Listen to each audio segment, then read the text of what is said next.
ക്രൈസ്തവ മാധ്യമങ്ങളെ കാണുന്നുണ്ട്.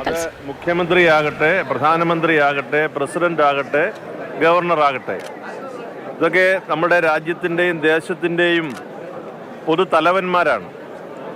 അവർ രാജ്യത്തിൻ്റെ വിവിധ ആവശ്യങ്ങൾക്കും ജനങ്ങളുടെ വിവിധ ആവശ്യങ്ങൾക്കുമായി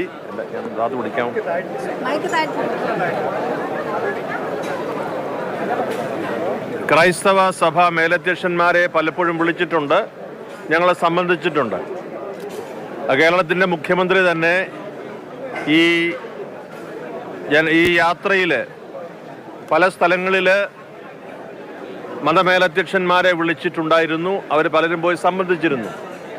പ്രധാനമന്ത്രി ക്രിസ്മസ് ദിനത്തിൽ ക്രൈസ്തവ മേലധ്യക്ഷന്മാരെ വിളിച്ച് അതിൽ ഏതാനും മേലധ്യക്ഷന്മാർ സംബന്ധിച്ചതിനെക്കുറിച്ച് കേരളത്തിൻ്റെ സാംസ്കാരിക വകുപ്പ് മന്ത്രി നിരുത്തരവാദിത്വപരമായ ഒരു പ്രസ്താവന നടത്തി എന്നത് ഞങ്ങളെ എല്ലാവരെയും ഏറെ വേദനിപ്പിക്കുന്നു. അത് കേരള കത്തോലിക്ക മെത്രാൻ സമിതിയുടെ അധ്യക്ഷൻ എന്ന നിലയിൽ, KCBCയുടെ പ്രസിഡന്റ് എന്ന നിലയിൽ അദ്ദേഹത്തോട് സാംസ്കാരിക വകുപ്പ് മന്ത്രിയോട് ആവശ്യപ്പെടുന്നത് അദ്ദേഹം ആ പ്രസ്താവന പിൻവലിക്കേണ്ടതാണ്. അദ്ദേഹം ആ പ്രസ്താവന പിൻവലിക്കുന്നത് വരെ സർക്കാരുമായിട്ടുള്ള മറ്റ് പരിപാടികളിലെ ഗുണപരമായ പൊതു സമീപനത്തിൽ ഞങ്ങൾ വിട്ടുനിൽക്കും. സർക്കാരിന് എപ്പോഴും ഏത് സർക്കാർ ഭരിച്ചാലും ഗുണപരമായ പ്രോത്സാഹനം നൽകുന്ന സമീപനമാണ് കേരളത്തിലെ സഭകൾക്കുള്ളത്, പ്രത്യേകിച്ച് കേരള കത്തോലിക്ക സഭയ്ക്കുള്ളത്. അതിൽ നിന്ന് വ്യത്യസ്തമായി ഇപ്പോൾ ഒരു സാഹചര്യം സാംസ്കാരിക വകുപ്പ് തന്നെ സൃഷ്ടിച്ചിരിക്കുകയാണ്. അതുകൊണ്ട് സാംസ്കാരിക വകുപ്പ് മന്ത്രി ഇക്കാര്യത്തിൻ്റെ ഗൗരവം മനസ്സിലാക്കി ഈ പ്രസ്താവന എത്രയും വേഗം പിൻവലിക്കണമെന്നതാണ് കേരള കത്തോലിക്ക മെത്രാൻ സമിതിയുടെ ആവശ്യം. അത് ഞാൻ അറിയിച്ചുള്ളൂ. സർക്കാരിൻ്റെ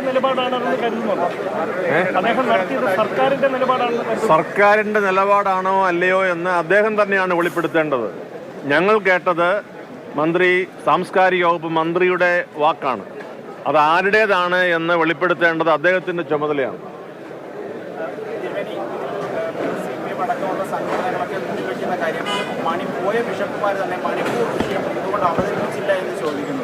അങ്ങനെ ക്രൈസ്തവ സമുദായത്തിൻ്റെ ഒരു പ്രശ്നം അവതരിപ്പിക്കാമായിരുന്നില്ല എന്ന ചോദ്യത്തിന് എങ്ങനെ മറുപടി പറയാം?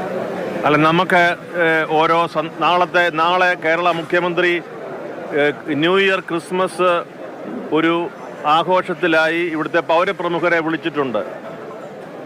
ഈ നാട്ടിലെ എല്ലാ വിഷയങ്ങളും നാളെ അവിടെ ചർച്ച ചെയ്യുമോ? ഇല്ലല്ലോ. അപ്പോൾ ഓരോ കാര്യത്തിന് വിളിക്കുമ്പോൾ അതിൻ്റെതായ പ്രത്യേകതയുണ്ട്. അപ്പോൾ സംഭാഷണവും സമ്പർക്കവും സമീപനവുമാണ് എല്ലാ വിഷയങ്ങൾക്കും പരിഹാരം നിർണ്ണയിക്കാൻ സാധിക്കുന്ന ഘടകങ്ങൾ. അതുകൊണ്ട് അത് കേന്ദ്രമായാലും സംസ്ഥാനമായാലും, അതുകൊണ്ട് ഈ കാര്യത്തിലുള്ള ഞങ്ങൾക്കെല്ലാം ഉള്ള വലിയ അമർഷം, വലിയ വേദന കേരള സർക്കാരിനെ ഞങ്ങൾ അറിയിക്കുന്നു. കാരണം സാംസ്കാരിക വകുപ്പ് മന്ത്രിയാണ് ഇത് സംസാരിച്ചിരിക്കുന്നത്.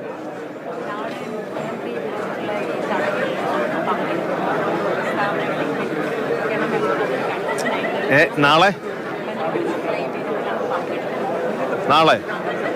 ഇനിയും കുറച്ച് മണിക്കൂറൂടില്ലേ? എല്ലാവർക്കും നന്ദി.